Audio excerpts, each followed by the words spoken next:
Imagine you're a Deep Purple fan in 1977. You've waited 4 years for Ian Gillan to come back. You've forgiven him for the jazz detour on Child in Time.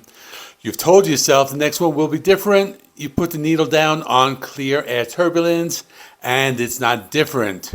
So this is the story behind Clear Air Turbulence.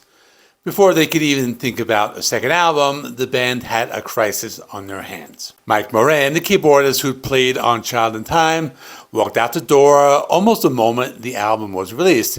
He was a highly sought-after session musician and preferred the freedom of studio work over the grind of touring. Fair enough. But the band had live dates already booked, and they needed somebody behind those keys immediately. So Gillan made a call he knew would work in the short term. He brought in Mickey Lee Sowell, an American keyboardist who'd been a founding member of both Elf and Ritchie Blackmore's Rainbow. The Deep Purple connection was there, the credentials were solid, and since Elf had previously opened for Deep Purple and had been produced by Roger Glover, Sowell already spoke the language of the camp. He joined a handful of European dates in early 1976, and by all accounts, he was a perfectly capable player. The problem was the direction the rest of the band was heading. Guitarist Ray Fenwick and drummer Mark Nausif were pushing hard into complex jazz fusion territory, odd-time signatures, intricate polyrhythms, the kind of music that requires a keyboard player who thinks like a composer rather than a rock musician. Sowell's style was rooted in blues rock. He was brilliant at what he did, but what he did wasn't where the band was going. They parted ways before a single new studio track was recorded. Now, Gillan had a bigger tour on the horizon, supporting Nazareth across the United States and no keyboard player. What happened next is one of my favorite stories in the whole era of rock history. The band set up formal auditions in London. They put out a call through agencies for technically proficient players, and one of the names that came across was a relatively unknown session musician and jingle writer named Colin Towns. Here's the detail that kills me. Towns didn't even know he was auditioning for the ex-singer of Deep Purple. He just showed up because an agency had put his name forward. He wasn't embedded in the heavy rock world. He wasn't catching a career in a band. He was simply sat down to the keyboards and played, and he absolutely floored everyone in the room.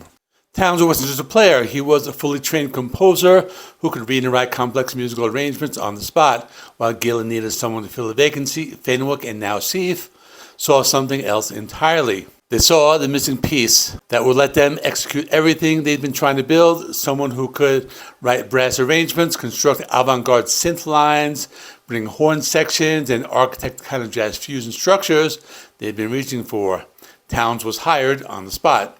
And from that moment, the Ian Gillan Band stopped being a rock band with jazz influences and became something else entirely. Before we get to the album, I need to tell you about the live shows, because this is where the full picture of how radical this transformation was really coming into focus. When Ian Gillan Band toured to support Child in Time, they played Deep Purple songs. Obviously, the audience expected them, but they didn't play them the way everyone expected. Take Smoke on the Water, one of the most recognizable guitar riffs in rock history. 4 notes, everyone knows it, everyone loves it.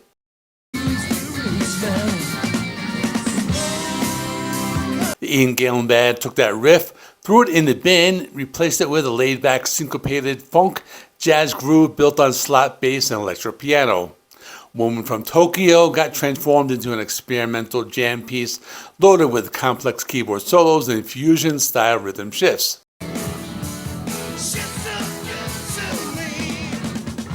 Audiences who had bought tickets expecting the thunderous hard rock of Machine Head stood there in genuine confusion, watching a band that looked like it was playing a different venue in a different decade. Some loved it, most didn't know what to do with it. This was the band going into the studio to record Clear Air Turbulence. In July 1976, the Ian Gillan Band went to Rockfield Studios in Monmouthshire, Wales. If that name rings a bell, Queen just recorded Bohemian Rhapsody there. The place had a reputation for its isolated, creative atmosphere, exactly the kind of environment where a band could disappear into their own ideas. And that is precisely what happened. Fenwick, Nausif, and Towns dominated the sessions. They used Rockfield's natural roomy acoustics to capture an organic jazz rock sound where the instruments breathed and interacted with each other. The drums were busy and high in the feel. The bass lines were prominent and complex. The keyboards floated across sprawling avant-garde arrangements. It was ambitious, technically extraordinary, and almost completely unlistenable to anyone who bought Machine Head expecting more of the same. And Ian Gillan hated the mixes. Not the performances, not the compositions, the mixes. When he sat down and listened to the Rockfield playbacks, it felt like his vocals had been buried, treated as just another instrument in an ensemble rather than the focal point of the record. He felt the music sounded like an intellectual jam session. Brilliant maybe, but not a rock album. So he did something drastic. He pulled a plug on a planned promotional tour, costing the band time, money, and momentum, seized the master tapes, and moved the entire project to Kingsway Recorders in London, his studio, the one investment from his retirement years that had actually worked out. At Kingsway, working with engineer Mike Glossop, Gillan took control. They compressed the sprawling tracks, pushed the vocals to the front, sharpened the guitar tones, and tightened the rhythm section to give the record a harder, more driving pulse. The rest of the band was furious. They felt the most intricate work was being sanded down and dumbed up. Gillan won, the Kingsway version was released, and here's the beautiful, painful irony of the whole situation. The compromise satisfied nobody. Hard rock fans still found it too jazzy. Jazz fusion purists felt it was oddly restrained. The two sides had fought each other to a draw, and the record landed in no man's land between them. Decades later, Fenwick sourced the original Rockfield tapes and released them separately. If you ever want to hear exactly what the fight was all about, listen to both versions back to back. The difference is striking. The Rockfield mixes are spacious, loose, and adventurous. The Kingsway version is dense, punchy, and focused. They sound like two different bands, record two different albums in two different genres. So which version was right? Honestly, the best way to answer it is just listen to what actually ended up on the record, because whatever battles happened in those studios, the 6 tracks made it onto Clear Air Turbulence are remarkable in their own right, and none of them run under 5 minutes. 4 tracks define what this album is, so let's talk about the 4 key tracks.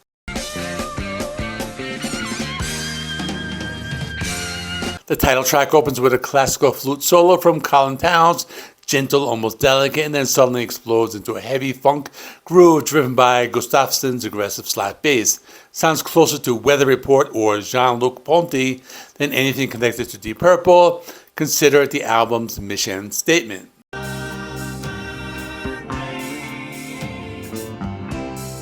Then there's 5 Moons, the emotional centerpiece, built around a Fender Rhodes melody. Gillan completely abandons his banshee screams and delivers a restrained, beautiful falsetto over sweeping chord changes and the guest tenor saxophone solo. Many critics consider it the final vocal performance of his entire career.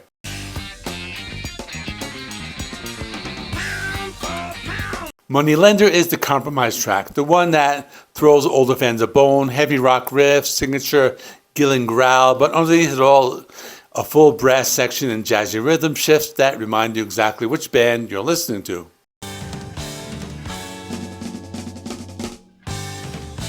Over the Hill is where the musicians truly show off, interlocking polyrhythms between Nausif and Gustafsson, a breakdown where brass horns clash against experimental synthesizers and time signatures that make it virtually impossible to nod your head in a straight line. 4 tracks, 4 very good reasons why Japan couldn't get enough of this record, and more on that in a minute. Clear Air Turbulence was finally released in April 1977, and the timing could not have been worse. While the band had been locked in the studio mixing battle through the second half of 1976, British music had undergone one of the most violent cultural shifts in its history. Punk rock had exploded. The Sex Pistols, The Clash, The Damned, raw, 3-chord, furious and aggressively anti-establishment. The music press had turned on anything that smelled like excess or indulgence. Prog rock was suddenly embarrassing. Technical musicianship was something to be mocked rather than admired. And into this landscape, the Ian Gillan Band dropped an album featuring complex 7/8 time signatures, brass sections arranged by Kai Payne, extended instrumental jams, a frontman treating his voice like a jazz instrument rather than a wetman. The UK charts didn't just reject it, they ignored it completely. Clear Air Turbulence failed to chart. The accompanying UK tour suffered from poor attendance. Island Records, who had signed the band partly on the strength of their reputation, were already shifting their resources towards the punk movement to stay relevant. Meanwhile, in Japan, the album went gold. Japanese audiences had absolutely no interest in the punk revolution. They loved technical musicianships.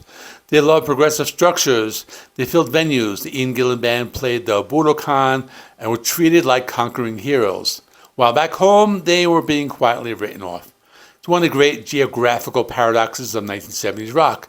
A band too jazzy for rock fans, too rocky for jazz fans, are perfectly sized for an audience on the other side of the planet. The pressure from Clear Air Turbulence, commercial failure in the West, was already starting to crack the foundation. Island Records were losing patience. The internal tensions between Gillan's instinct for rock and the band's appetite for fusion weren't going away. And the third album, Scarabaeus, was already being planned. Whether that album saved them or finished them off entirely is a story worth telling on their own. Next time, we're going to talk about Scarabaeus, and we finally watched the whole thing finally come apart. Check out the playlist of Deep Purple album reviews, which will include adjacent bands like Gillan, Ian Gillan Band, Rainbow. I'll do some Whitesnake later on. Select Black Sabbath. It's all going to be in there. I will add them as I make them. And thanks for watching. Please like the video. Helps me with the YouTube algorithm. Please subscribe if you're not already. I do rock and metal reviews, rankings, and more. Thanks for watching. See you in the next one.